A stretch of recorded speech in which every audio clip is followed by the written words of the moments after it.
Hey everyone, and welcome to a brand new season of the Linux and open source news show. We have this first episode of 2025 starting with GitHub, which seems to have a pretty big problem of the stars being given to rank repos being abused and faked by malware repos. We also have the KDE community looking pretty healthy in terms of contributions and author numbers. And we also have Nvidia making a $700 million bet on an AI startup that they're going to open source entirely. Plus a bunch of other things, like today's sponsor. This video is sponsored by Proton Mail. You know about them probably. You know that they offer a fully end-to-end encrypted and zero-access encrypted email solution, but they also have a complete platform of services to do your calendar, your email, your contacts, your online storage, your password managers, and even your VPN, all with one single account that cannot be accessed even by Proton employees. They've got all the features that you'd expect to protect your privacy, but also to help you actually do your job. And while the base account is free, they of course have paid plans if you need more storage and more features. Proton Mail is what I use for all my personal email, calendar, and contacts, and I've been using them for more than a year now. I'm very happy with the service, and if you want to take advantage of all of this privacy and all of these features, the link is in the description. So it looks like GitHub is not the most trustworthy website to judge the quality of a code base. Who could have guessed? Researchers found that a lot of the stars given to projects on GitHub are actually fake. These stars being the rating system people can use to recommend or to not recommend projects. You simply give a star to a GitHub project, and the most stars it has, the most trustworthy it is supposed to be, and the more GitHub will rank it and recommend it with its algorithm, because yes, GitHub is a code hosting platform, but it does have an algorithm to recommend projects to download, use, or contribute to. Apparently, 4.5 million of these stars could be fake, and the reason why they would have been faked is to propagate malware. GitHub is the platform where people get software for their own projects, and it is a pivotal place for open source development as well. So it is a big problem here. 23,000 repositories are estimated to be affected by these fake stars, and 1.32 million accounts on GitHub are suspected to dish out these fake stars. A lot of this really ramped up in 2024. The study that was done around this points out that most affected repos, most repos that gain these fake stars, are short-lived, and they contain phishing malware disguised as either pirating software or game cheats or crypto mining bots. They get a few hundred stars, they infect a few hundred or thousand computers, and then they're pulled. The way they detected these fake accounts and these fake stars is just by looking at the default avatars being used, the activity patterns of those accounts, which looked very artificial. The account is created, starts giving stars everywhere, forking a bunch of repos, and never does anything else after that. They even created a tool, the researchers, they even created a tool called Star Scout to automate all of these detections. They also report that there is a black market for GitHub stars, where merchants can sell GitHub stars on their websites, presumably because they have a network of accounts that will star your repo. And it's been proven that the more stars a repo has, the more chances it will get legitimate stars from other users, in the usual virality pattern that we see everywhere, where there are likes, stars, and that really should not be a thing on a code hosting platform. Basically, people are abusing the star system to distribute their malware or phishing software, and who could have guessed, using a metric like likes or stars that can be completely automated and is just a very weird approximation of whether something is good or trustworthy or not. It's rarely a good idea. You'll see this on every platform that has likes like YouTube or on Facebook, or that has stars like on GitHub. Some people will sell those, some people will buy some fake subscribers, likes, stars, and whatever else, and it will obviously always be used to push some really dubious or insecure or illegal stuff. I don't know what GitHub can do to curb this problem apart from verifying accounts a bit more, but even that can be circumvented quite easily. It looks like KDE's community is pretty healthy in 2024 going into 2025, judging from some statistics on the commit numbers and commit health of various KDE projects. Looking at the pure number of commits on KDE frameworks, on the Plasma desktop, or on Kwin, the window manager or compositor of KDE, it looks like there were generally less commits in 2024 than in 2023, apart from Kwin, which remained stable. That doesn't sound good, but that's not the entire picture. The number of different authors, as in developers, rose for Kwin and the KDE frameworks, and it dropped a very tiny amount for the Plasma desktop itself. The number of first-time authors, first-time developers and contributors also rose for the KDE frameworks and Kwin, and it stayed stable for the Plasma desktop, meaning KDE keeps attracting new developers to the community.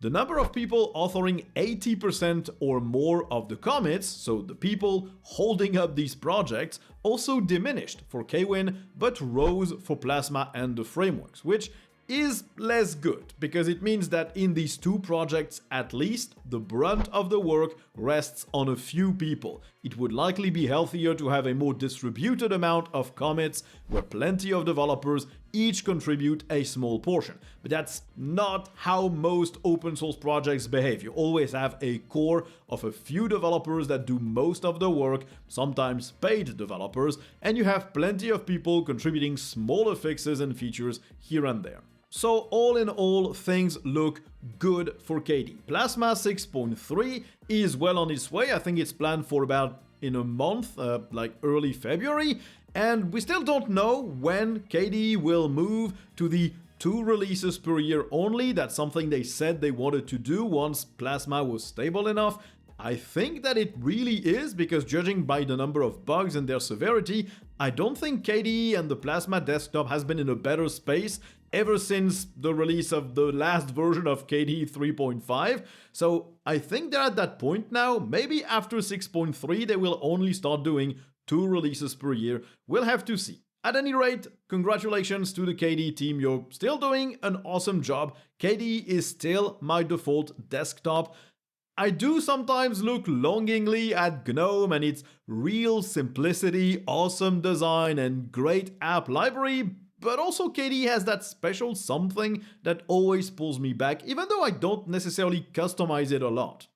Now, Nvidia bought a startup called run.ai, which basically provides technology and software to run GPU clouds to work with AI-related stuff. You can distribute the power of many GPUs to run various AI-related tasks across your infrastructure. So you have a scheduler that manages which GPU does what, you have the ability to fraction the power of each GPU to only use what you need for each task, and of course it works with containers.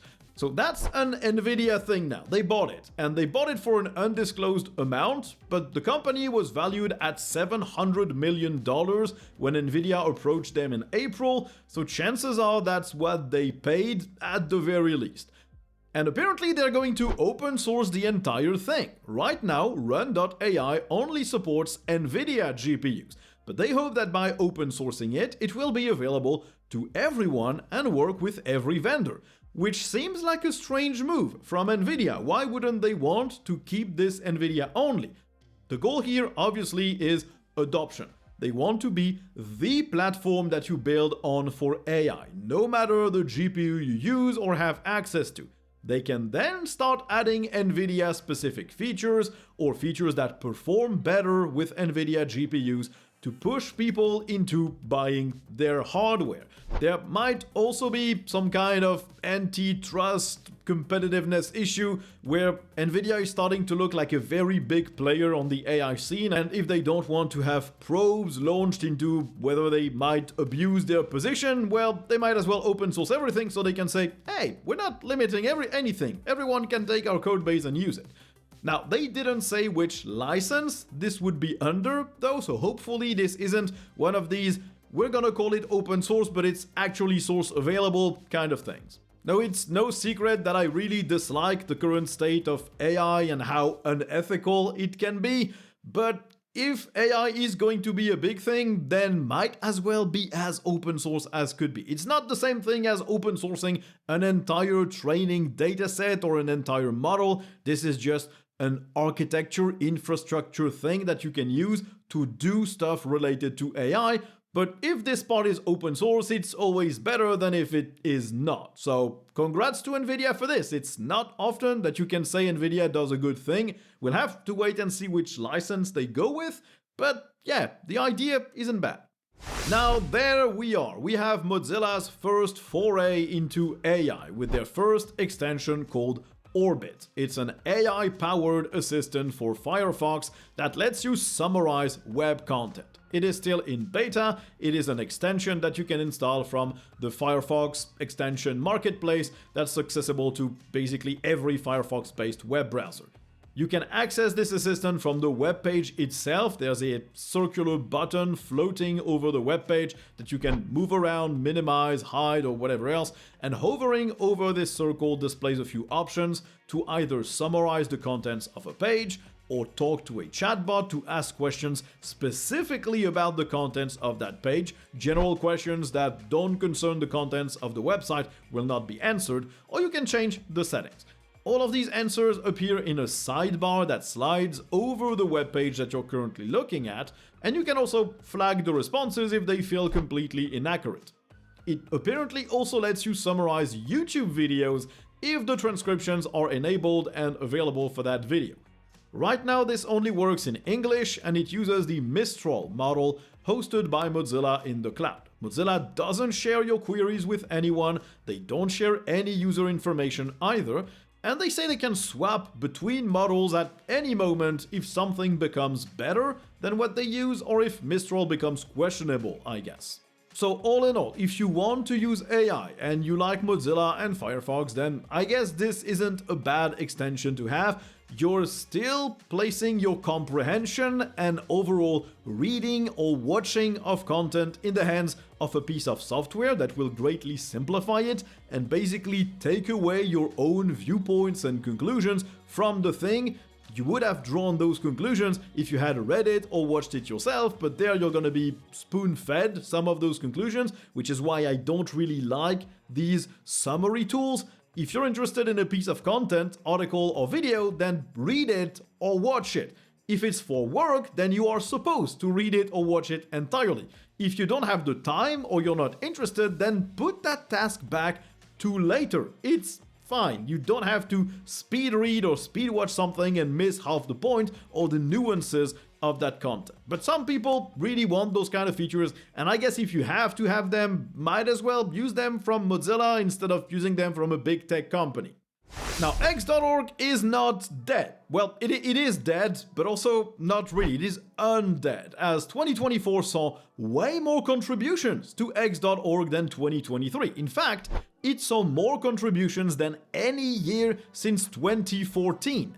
Now, why is that? Well, it's not because there is a last-ditch effort to maintain, rewrite, or save x.org. It is done for, everyone is abandoning it. It is mostly because X Wayland is located inside the x.org codebase, and that is what is seeing a lot of the work. It is needed for using Wayland, while some players update their stuff to run on Wayland natively. Things like Discord, which now has Wayland support in their beta builds, stuff like Wine and Proton, which will have a native Wayland driver for their next stable version this month, but there are a few other tools that don't support Wayland natively, and so you need X Wayland, and that's basically the only part that is seeing some work.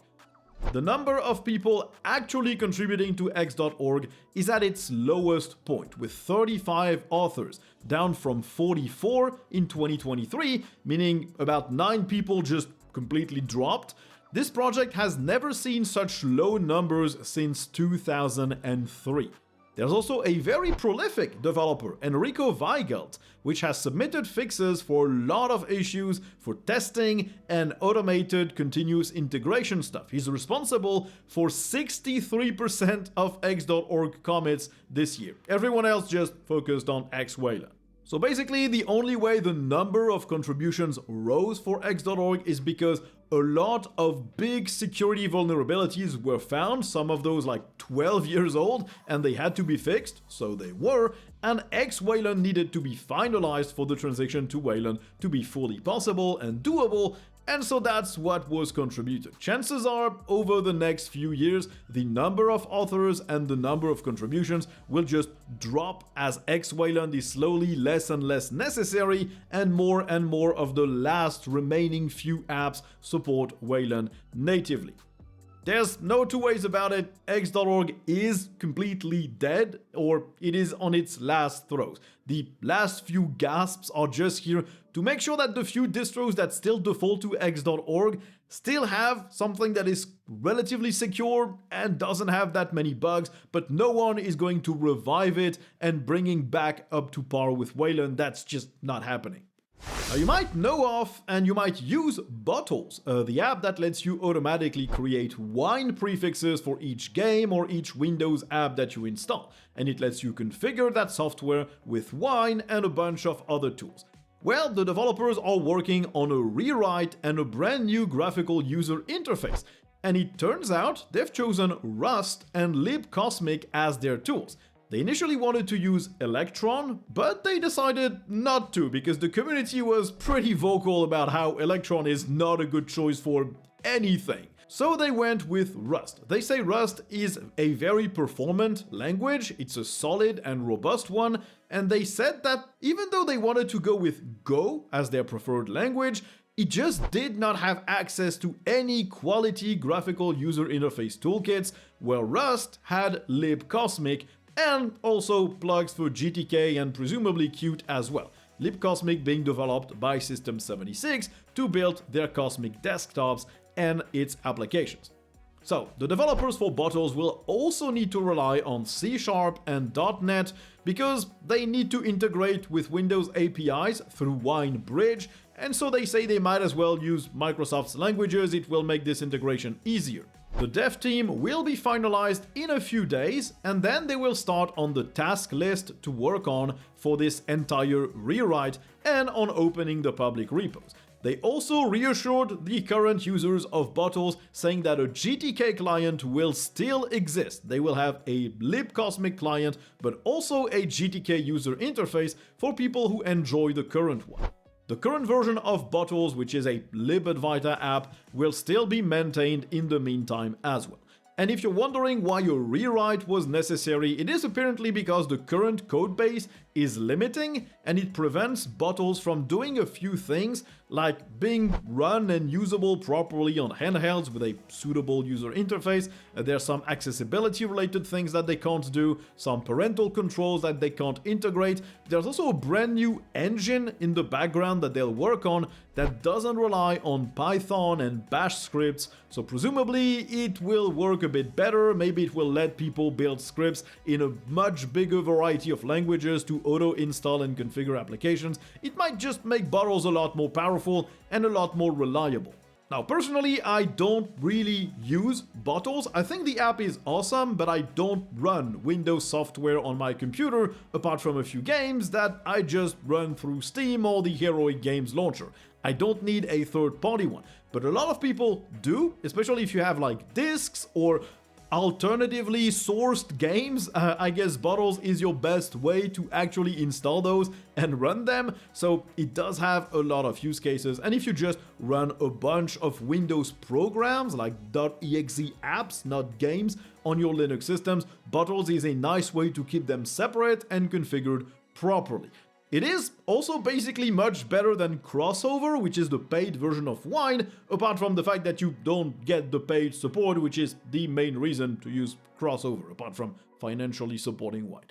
Anyway, I think this rewrite is gonna be interesting. We're gonna have to see if it actually results in a lot more install scripts being developed, something like the library of Lutris scripts. If they can have the same breadth and functionality of stuff, it would work.